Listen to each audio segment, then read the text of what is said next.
Freelance developer living in Toronto, working on the next great thing.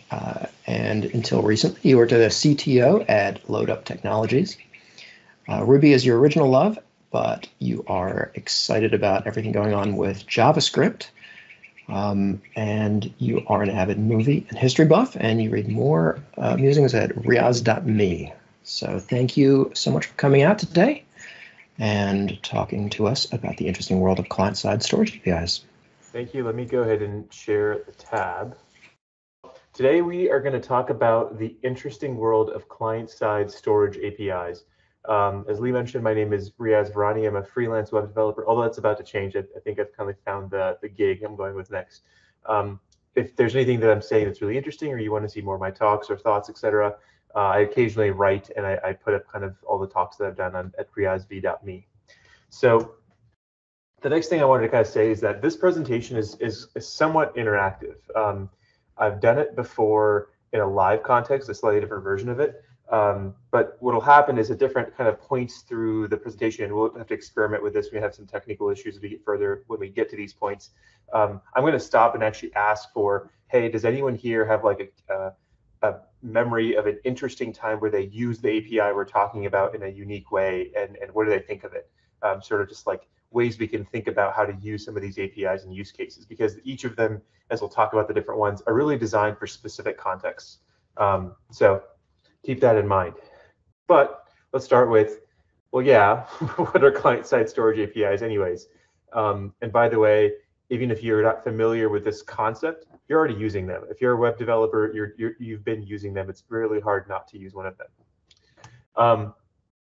So in a nutshell, it's essentially data that you store on the user's computer. So if you think of this, the general life cycle of how a website works, you put in google.com, you go to a URL, it's hitting on the other side of the world somewhere, a server, like a giant data center that's got a bunch of computers in it. And then that computer says, oh, you want to go to google.com. Let me see, maybe I have to like pull up your user record or something. And they're going to their database in their data center, pulling some data, and then they're returning to the browser some HTML, CSS, and JS. And actually, if you think about it, really until the early 2000s, this is basically it. Like the browser would get some HTML, CSS, and JS and just render it. Usually HTML and CSS, we didn't have as much JS. But then things really started changing, right? We started getting like Gmail and sort of interactive websites that don't cause the whole page to do this full life cycle on every click. You might have like a little panel that expands and collapses, or literally there's image editors and video editors that are doing crazy complex things in the browser. So that's when you get to that number 4, where you start needing to say, hey, there may be cases where like I need to store actual data in the browser, not just click round trip to the other side of the world. The server accesses its database and it comes back. So think about the thing we're really talking about is what are all the ways that you can do number 4 of this chart. We don't really care about number 2. There's plenty of talks and other places you can research whatever server-side language or technology you're using, how to store data that way. But we're going to talk about specifically how to store data across page loads in the browser. So why would you do this? Kind of give you a bit preview of why you might actually need this capability. But there's actually just a lot, and they're really diverse. And generally, depending on what you're trying to do, you'll use a specific one. So a good example is auth tokens. Like, how do you know someone's logged in? Caching. If you potentially have to retrieve a lot of data from the backend, there may be cases where you're like, I don't want to have to download this again for performance reasons, so use caching to speed up the site. You might be generating documents, PDFs and CSS or CSV files on the client side that you want to save, and therefore let the user download to their disk, but you want to save it locally first. User UI preferences. If you've ever seen a light theme or dark theme as a toggle on a website, oftentimes storing that preference is something you do locally. Keeping data for local security purposes. You just may, if you're a password manager, you might want to do a bunch of work and logic and data storage locally, but not send it up to the server because you don't want to expose that data for security concern. And then finally, because you can, because that's usually why we do most things in technology. It's because we can. So Those are all the reasons I think I saw someone say something. Oh, never mind. I was looking at the chat. All right. Well, it turns out there's not only one API to store data in the browser, there's lots. And so you have some choices. So there are many choices. These are the ones that we're going to talk about in more detail. Then there's a few that I'm going to mention in a second that we're just not going to talk about, which is ironic because I'm saying that we're not going to talk about them by talking about them. But we will not talk about them in detail at the very least. So as a quick overview, we're going to go through each of these. And again, if you have really interesting stories where you've used them, as we come to each of these sections about cookies, web storage API, etc., I'm going to pause and ask, like, hey, does anyone have a really interesting story of where they got to use this API for something that was really interesting and they want to tell the group? And if we don't get any, there might be some awkward silence. You know, life sucks sometimes. So number one, cookies. These are old as hell. They're sort of the thing you've probably heard about in the news. You might be used them before, but they're small piece of data shared between the browser. The web storage API is local storage and session storage. The file system access API is new. IndexedDB is kind of the modern, universally supported sort of database in the browser, and then the cache API, which is used by service workers. But don't worry about if you didn't catch all that. We're going to go into detail on each of them. I'm going to pause this really quick because I went through a lot of stuff. Does anyone have like a hand they want to raise or put something in the chat of something they don't understand yet? Going once, going twice. Not seeing anything. I think you're good. Cool. And if you do want to message something, I think it was recommended to put it into the track-web text channel. So feel free to dump anything in there. Okay, here's the ones we're not going to talk about. So I may actually spend 10 to 30 seconds on each of these explaining what they were. So WebSQL was invented in the 2000s, I think, and it was meant to be like, hey, we have simple local storage and things that are not really complex enough where you can actually store like relational data. So WebSQL was invented, but not properly. Like it was kind of clumsy. It was really slow, and then like a bunch of the browsers didn't even implement it. And in 2010, it was officially like everyone was like, stop using this, and you should use IndexedDB that I mentioned previously before. So we're not going to go into a lot of detail because like really, if you don't already know what it is and don't have a legacy implementation, you shouldn't. And even if you do have a legacy implementation, it's probably really difficult because half your users probably don't even have a browser that supports it anymore. Window.name, this is a hack. There's this property that you can put on window called name, and it remains across browser loads, but it's not meant to store data, but you could kind of hack it. I know someone's probably been really clever and done this at some point. We're just not going to go into detail because it's not really meant to do that. The file and directory entries API is a brand new API. It's not even fully implemented by I think even Chrome yet, which is usually the fastest to implement these. So we're not going to go into a lot of detail. It's a very unstable API that lets you sort of like pull up directories of file names and store data in some convoluted way that I don't know. And then we're not going to also really talk about storing data in the DOM or JS. As I mentioned, you can put data there, but again, it's going to be lost on page load, right? Like if you modify an HTML element and insert something as a data attribute, or just for JS, you do, var blah equals whatever. That's storage, but it's not storage across page loads. And then the final one is something called app cache or application cache. Again, that's been deprecated. It still works in Chrome, but the recommendation is that if you're kind of looking at that, you should look at IndexedDB. And again, it's not really relevant to you unless you're already using it and have like an old application that decided to use it from a long ago. But then again, you already know a lot about it and all the various browser incompatibilities because it's not really widely supported. Let me raise my desk a little bit. Okay.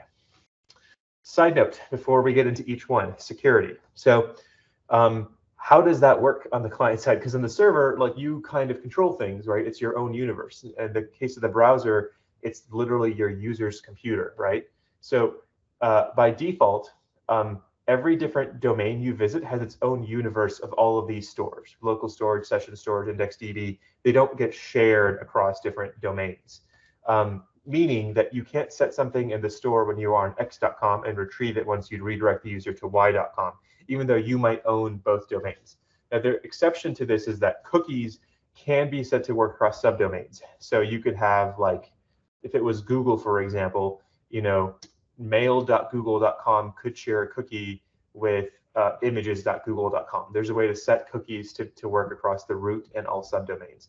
But generally for the others, there's like some really hacky ways to do this in terms of local storage and session storage, but they're not designed to work. It's like you're only setting data for your site when you are on it. And another side note is limits. On some of the slides, I'm going to talk about how much data you can put into each of these stores. So I'll put that data remains until it is clear. That's what I'm going to say. But I just want you to have a caveat that, like, if the user's hard drive is full, every browser has various mechanisms to prioritize what it will keep and what it will clear out to protect the user's computer. Because, and imagine the user's hard drive is full and they only have like 500 megabytes left, and you use something like IndexedDB, which has really large limits, to put another 500 megabytes in there. Like, the browser doesn't want to let you blow up the user's computer, right? So there's some complex articles about, like, it'll prioritize what kind of data is essential and what data is less essential, and it'll start clearing that stuff out. So that could cause you to lose some of the data, even if I tell you, oh no, this data is supposed to remain until you clear it out. Let's see if there's any questions so far. Nope. Okay. All right. Cookies. Let's get to the actual meat and potato cookies of it.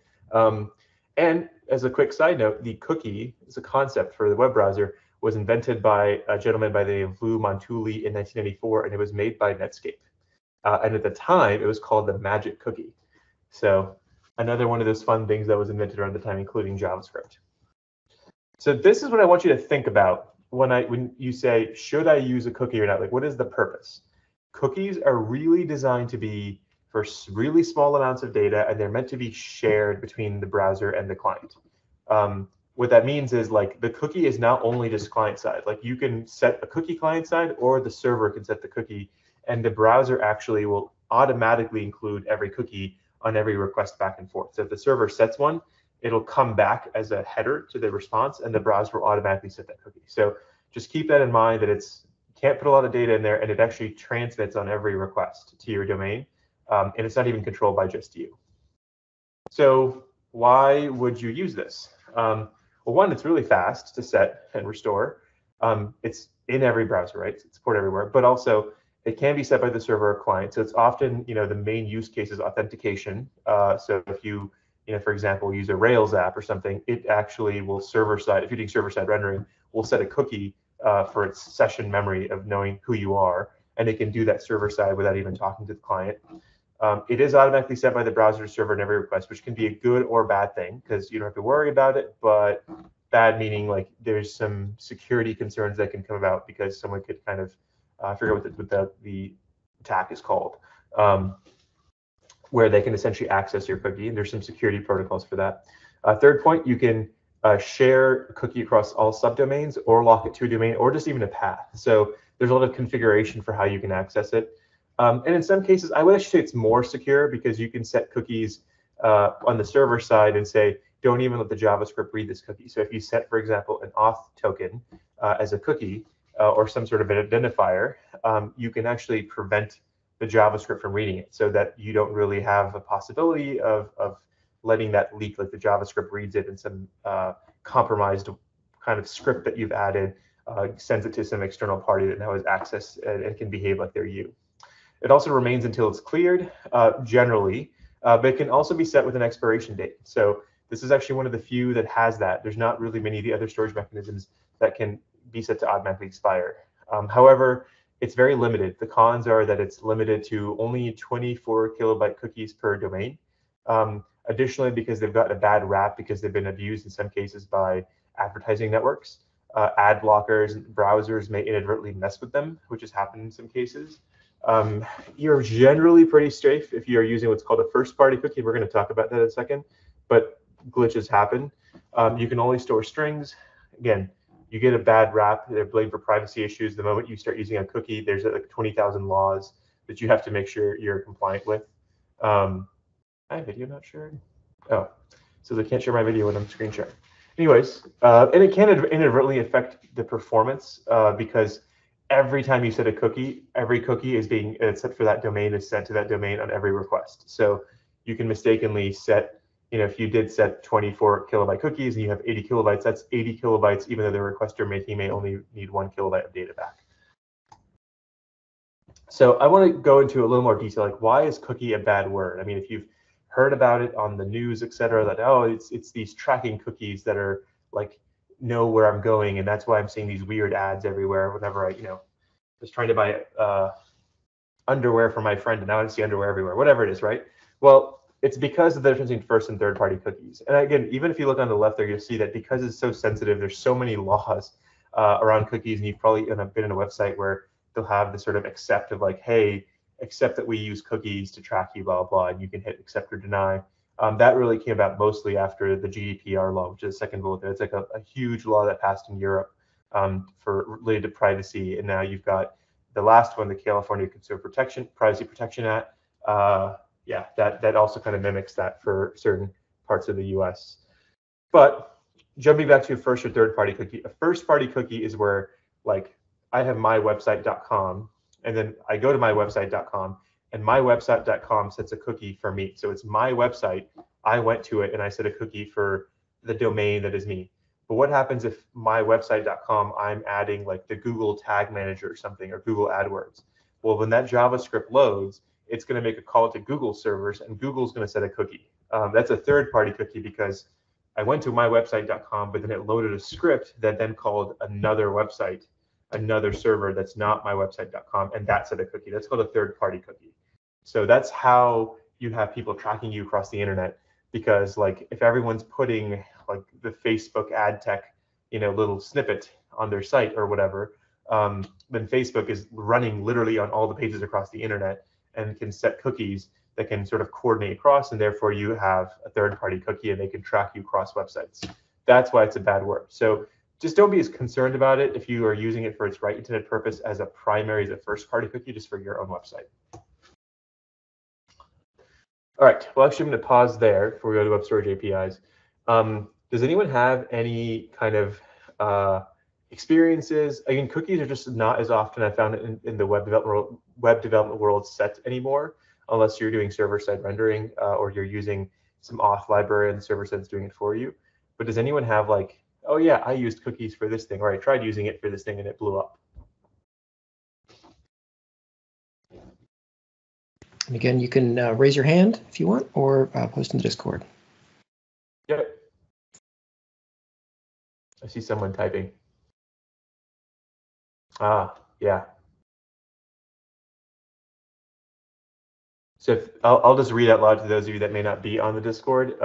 Jeremy's saying, I have all kinds of fun experiences with cookies and authentication in ASP.NET Core. Yeah, especially when you have Active Directory roles that reach over 200. That's true. I guess if you were doing server-side rendering there, they would be using cookies to kind of track authentication. And I will just say this, if you guys right now, like if you're kind of not familiar with cookies, if you open just your own Chrome DevTools and then go to the application tab, this is, again, I'm thinking in the context of Chrome, on the left there under storage, you will see a tab there called cookies, and you can look at it. So like, even if you're on this tab, you can actually see the Google cookies that have been set and all the keys and values that are like letting Google know who you are. So this is not opaque to you if this is new to you. You can go inspect cookies. You can even edit them. Like it's your computer, your browser. You can do whatever you want.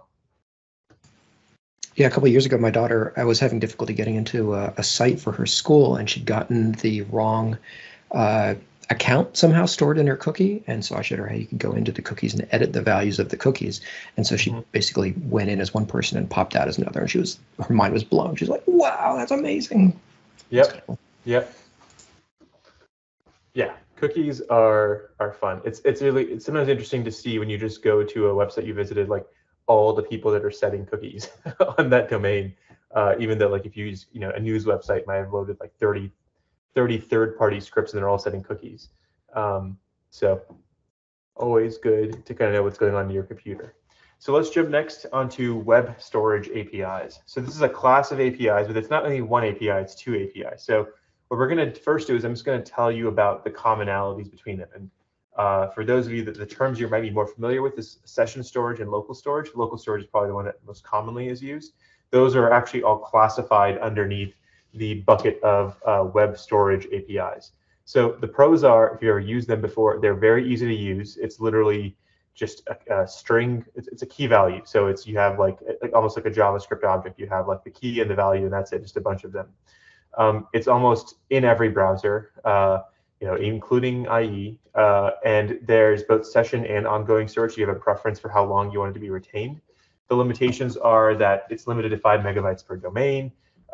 It's not the most secure because any JavaScript running on the page can read local storage or session storage. So like you may set your auth token or something there, but it turns out that like some other script that you loaded on the page got hacked and is able to read your auth tokens on your page, right? To do whatever it wants with it. It's what's called a synchronous API. So whenever you call it, it actually like stops execution of JavaScript until it can retrieve that value. And sometimes can be slow, but if you don't have that many values, not usually that big of an issue that it's synchronous. It can only store strings. A lot of people, though, if you have little bits of JavaScript, will do like essentially cast it to a JSON string, like take their object and convert it to JSON and then store it. It's unstructured. I mean, it's key value, but you can't really you can structure the JSON if you want to make that the value. And there's also kind of a reality where Safari, and I think now Firefox, I think it's mainly Safari I've hit, the web storage APIs don't work in the private mode in Safari. So I've had cases where like I was using it and then my user was in Safari's private mode and be like, oh, your site's broken.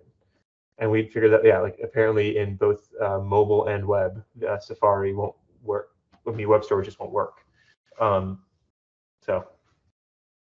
But you are able to like in your code, like check and say like, hey, is local storage available? And if not, instead of erroring, you could like throw up an alert or something saying, hey, please, like you can only use this site, when you're not in private mode, or modify how your site is being used to like not let them, do whatever you needed to use storage for. So let's look at the first one. And these are going to look really similar between session storage and local storage. So session storage, I want you to think temporary data. So it's designed to store simple, small pieces of data until the user closes the browser for a domain, and it's unique per browser tab. So useful for things maybe like a shopping cart, where you don't want to, like if the user has 2 tabs open, you want to make sure that they're not getting double charged or something. So like if I set session storage right now on this tab, because I'm in Google Slides, that data would not be available to me if I opened another browser tab and went back to the same presentation. That wouldn't be there. It's kind of limited to that tab, quote unquote, that session. This is less used because it dies with the site. You could just use JavaScript in memory stores for the most part. Like you could literally just do var equals whatever, right? Because it's going to die anyways the moment you close the tab. So the only one kind of slight benefit is like, imagine you close a tab and then you restore the tab. Like there's a way in Chrome to be like, bring back the last tab, it'll come back. Which of course it wouldn't really come back if it was just in JavaScript. But that's why this is just not as commonly used, because most of the time you're intentionally trying to store things, like even if the computer turns the browser off or turns their computer off, because you want it to persist, right? That's storage. This is very, very ephemeral. So it only stores the data until the browser's closed. It's very simple syntax, but it has the same limitations as the general web storage API. And in this case, is the few parts of this presentation is putting code on the screen because it's that simple. Window.sessionStorage.setItem, and then window.sessionStorage.getItem, and then clear. There's also remove item, which I didn't show you, but that's literally the whole API. That's the whole thing, just setting and retrieving values. So I'm going to get through local storage, and then we'll pause again to see if anyone has any interesting thoughts. So local storage. So when you're doing local storage, I want you to think like you should use this when you do want to store data across time, but you want it to be really simple. So it's designed to store simple, small pieces of data permanently for a domain, regardless of whether the user restarts, closes their computer, their browser, whatever. So an example here might be that we talked earlier about like light and dark theme. Maybe you have the ability to toggle your site between 2 themes, and like you don't really care on the server side that the user did a light or dark theme. It's just up to how it displays on the client side. But you want it to like remember which type of theme they preferred, because if someone prefers dark theme, it's kind of annoying to like every time they reload the page, it goes back to light theme and they have to toggle it back to dark theme. So that's where you might use something like set the local storage, which is a really simple piece of data, but you want to store it across time. And you can, set like prefers dark theme, true, false kind of thing in your local storage. So again, the only difference here is it stores it indefinitely. It's really simple syntax, same limitations as the general web storage API, and the API is identical. It's just how long, if you change that word local to session or backwards, the only difference is how long it stays on the computer and how ephemeral it is. So yeah, web storage APIs. I'm gonna pause here. Does anyone have like any interesting, like this is probably the one I'd imagine most of you have encountered if you've been doing this for a while. So any sort of like interesting use cases or like horror stories using session storage and local storage? And again, you can dump that into the Discord chat or raise your hand here, and happy to unmute you if you want to speak your thoughts verbally.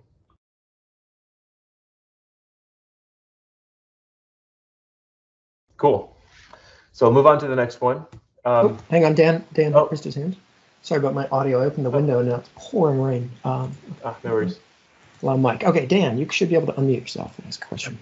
I just had a quick question. Can the user clear the local storage manually? Yes. You could today, right now, open up any, even if like some application code is set it, you can open up your console and do local storage dot clear, and you can clear the local storage yourself as your user could as well. That's true of all of these APIs, by the way. The user's computer, and this is kind of a general thing about client-side storage, right? You're storing it on the user's computer, right? So like they're in the privileged position, they can clear anything you set. Like nothing is secure. They can read it all, they can clear it all, they can mess with your application, but that's like they can load a website and also open and mess with the HTML markup, right? So they can always mess with the website and the experience and break your site if they choose to modify it themselves. Does that answer your question? Yes, thanks. Mm-hmm. Anyone else? See someone is typing.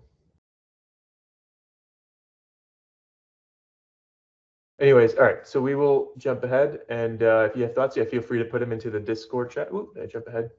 I did. Okay. So file system access API. So this is one that we're going to talk about, but you shouldn't use, even though I put it on the things we are going to talk about. So this is an API where if you're thinking of using it, here's the one valid use case. Physical files. It's designed to store physical files that have been generated on the client side, like maybe you generated an image on the client side or a CSV file for export, and you need to physically store that file. Now, because you are able to physically store and retrieve files, there's nothing preventing you from like actually storing data in that file, right? And then like page reloads and you like try to read that file again. But it is actually like meant to be to allow you to store physical files on the user's disk. But that has some limitations. You think about it, it's kind of impractical. But we'll talk about the pros. It exists. It's kind of cool to save files to disk from the browser. But like the use cases we're talking about over and over is how do you save application state? And for that use case, it's very impractical. It's kind of got erratic performance because you're hitting the hard drive disk, like you're hitting the user's physical hard drive disk. The storage limits are kind of unknown, and it's only really supported in Chrome, and that's only with like a flag. Like you have to like set a special experimental flag. So this is a very early stage, like W3C sort of specification. The API is still subject to change. So this is a bleeding edge thing, or if it's like, no, I have that exact problem. Like I'm generating files in the browser, I need to put them somewhere. Then take a look at it, but you just will be limited in which browsers you can support. But if you're like, hey, I need to remember like whether the user wants light or dark theme, absolutely no reason to even consider using this API for that. Although I threw this in here because maybe someone has like a crazy story, like I did this crazy thing with this API and it worked. So there's not much to this one, and if anyone has any like again interesting stories, we'd love to hear them. But if not, we will go ahead and move on since there's not much else to talk about in this case. Yeah, this is new. This is very new. It's still kind of in the shop at the standards bodies, but it's kind of cool. All right, IndexedDB. This is one that I think some more of you definitely heard about. And it's an enigma to me, I'll be honest with you, because it's really powerful. It's in every browser. It's been there for a while, and like I don't know of a place I've ever used it. So, but when you think about it, I want you to think, oh, I need like a real like database. Like I need a database on my client side, and it's like a NoSQL database in the browser, i.e., like MongoDB is probably the most popular of the NoSQL databases on the server side, and it can hold complex application state. It has transactions, meaning you can do a bunch of operations and roll them back at the same time. It can hold lots of data, like a minimum of 1 GB up to 60% of the disk of the whole computer. You can put videos in there, you can put images in there. Like it's like a workhorse, and it's supported by all the major browser manufacturers except for IE, because it was just too not around at that time. So you'd be like, why don't we use this all the time? And the answer really is that it's really freaking complex. So again, pros, holds a lot of data. It's really fast. It's an asynchronous API, so it doesn't lock your browser when you execute against it. The data remains until you decide to clear it. You can do indexes to speed up lookups. You can do transactions to make sure you don't get data that's partially committed. You can do searches, supported and everything but IE, and you're like, this is wonderful. But it is also really hard to learn. And I would encourage you, just even now, Google like a quick getting started tutorial, and this code is gnarly. The syntax is not the simplest, and most everyone generally uses IDB is the most popular one, but there's Dexy, JS Store, there's MiniMongo, there's like 1,000 of these libraries that sort of wrap that syntax to make it easier to use. So if you need that capability, I mean, it can do a lot of things, and these libraries can make the syntax part of it much easier. I think it hasn't gotten a ton of use because not that many people need a full-powered database on the client side. Because usually, like I did this fancy thing and put all this data in this computer, and then someone tries to access that site from their phone and the data is not there, right? So it's got limited use cases, but if you need that power, that's there, and it's worthwhile learning for that because it'll be around for a long time. Let's stop there. Has anyone actually used IndexedDB for something in real life?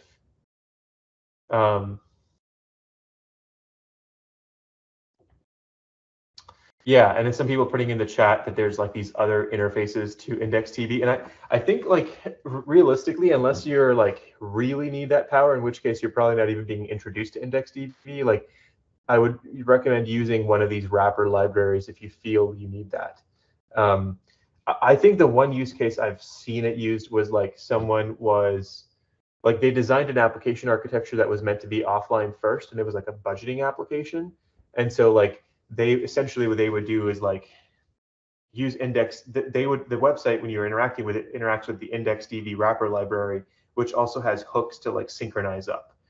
They were using PouchDB, so there's CouchDB on the server side, and PouchDB is the client side version, and they're designed to sync. So when you're clicking around and doing things, essentially you're just updating the PouchDB, and it's automatically synchronizing to the server. And the idea was that they wanted this to be like if you're flying on an airplane, they wanted the full application to really function, and then they had to handle all the synchronization when you got reconnected to the internet. So I think that's a really good potential use case. There's a lot of complexity there when you have to reconcile things that happened offline versus data that could have changed online. But some people, I mean, that could be a legitimate problem you could have, and this would be a place to dig into. Again, you can view the state of all of these APIs if you just if you're in Chrome and go to the application tab within Chrome DevTools. You'll see that on the left there's like listing for the top one that says application is your application cache, which we're not going to talk about, it's sort of deprecated. But under storage, you'll see local storage, session storage, IndexedDB, WebSQL, which again is deprecated, cookies. So all of these different APIs and options are actually very transparent. You can inspect any of the websites that maybe you're using to say, are any of these using these tools and how are they using them? You can look at the data yourself. Any other comments? Cool. I'm going to jump ahead to the next one, the Cache API. So this is a newer one, and this is not like the others. So when you're thinking of the Cache API, I want you to actually think caching. Caching meaning the storage of, like the Cache API is designed to store responses to web requests. And it really generally, most of the time, is kind of synonymous with service workers. So like the idea that maybe someone's visited a site before, and then when they visit it again, it can work offline because that particular page is essentially already cached and being served by the service worker, but it's actually the data that HTML, CSS, and JS is stored in the cache API. And it's a successor to like the defunct app cache API, which I mentioned we're not going to talk about because you should basically use this API. So 98% of the time, you can't really use this in an effective way outside of the service workers. Like that's really when you're doing that whole progressive web app thing, is really when you should think about this. So pros, super fast. It's a really unique ability to store network responses and allow apps to work offline. It's also the only one of these so far. Even when I say it's asynchronous, those aren't promise-based APIs. This is a promise-based API, so it's much easier to look at because nowadays people are used to async await and promise-based APIs versus the other ones, you know, they're just sort of clumsy and they all use callbacks. The cons, you know, it's really unclear how much stuff you can put in there. Safari only allows 50 megabytes. The storage can be cleared by random browser rules. So again, Chrome kind of retains it for a long time. Safari only allows for data to be retained for 2 weeks. And there's not really a good way to store like application state. Like the example I keep going back to is, do you want a light theme or a dark theme? And Apple hates it. They haven't said so in many words, but like they keep limiting its ability to do things. And generally, you know, they haven't been the most friendly to progressive web apps and just taken it very slow in supporting those features. And so just keep that in mind that there's a lot of quirks in this API related to Safari. But if you're, again, trying to do the service worker thing, the offline first thing, this is a really good API to get familiar with. So I'm actually coming to the end of the talk. I know we're a bit early, but the general rule of thumb is you have a lot of options available to you. And the key thing is to like not try to fit a square peg into a round hole. You know, use the tool that was designed for the job you're trying to accomplish. Don't be clever. And most of the time, you know, the ones that are going to be most commonly used for most people is going to be local storage, just plain and simple, you know, or the cache API if you're getting into progressive web apps. But don't, the one that's tempting, but you probably don't need it, is to use IndexedDB, right? To say like, this is more powerful, I should use this, you know, because maybe I'll need more things later. This is pretty easy because local storage is so limited that you can very easily migrate over. The other kind of big debate we haven't talked about is, you know, you're mostly going to be storing those little piece of application state. So use local storage. More advanced, use IndexedDB. But then if you have to store an auth token, do you put it in a cookie or do you put it into local storage? And there are tons of discussions about this because both of them are vulnerable to different kinds of security attacks. Cookies are kind of old and battle tested, and you can store them in a way that doesn't get exposed to the client. So I prefer them, but there's people who argue the other way. So that's the other kind of really common storage, like storing authentication state, that I would recommend you dig into and learn the pros and cons and decide for your organization or project what's the right trade-off between putting that token in a cookie or putting it into just local storage. So my favorite GIF of all time. You guys can't see me, but I'm actually doing the mic awesome. Drop myself here. Anyways, that's the talk. So again, my name is Riaz Brani. If you want to see more stuff that I've done, said, written, thought about, you can go to riazv.me, and my Twitter handle, which I occasionally tweet at, is @VaraniRiaz.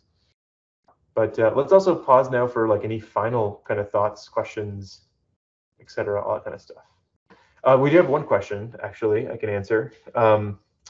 Would auth tokens be useful in IndexedDB?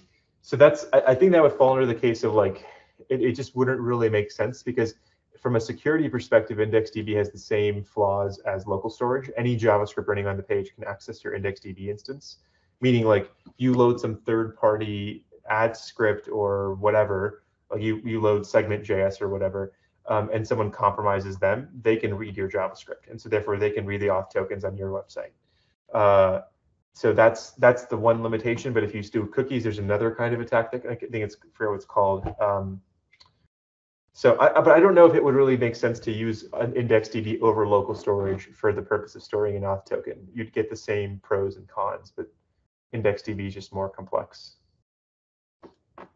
And I don't really think the synchronous versus asynchronous question is really that significant for like an auth token that's like one key and maybe like, or two keys, you know, like a access token and a refresh token or something like that if you're using OAuth, and it's like 50 characters long or whatever, it's just not going to matter that much. But this is, I will say this, that is an opinion. There's a lot of debate here. So you should, there's long stacked overflow threads of people going back and forth on this question. Specifically cookies versus not, but not as much on IndexedDB. Looks like there's also someone else raised their hand. Was it John? Or was that from a while ago? Don't see John in there anymore. I'm not seeing it anymore. Okay.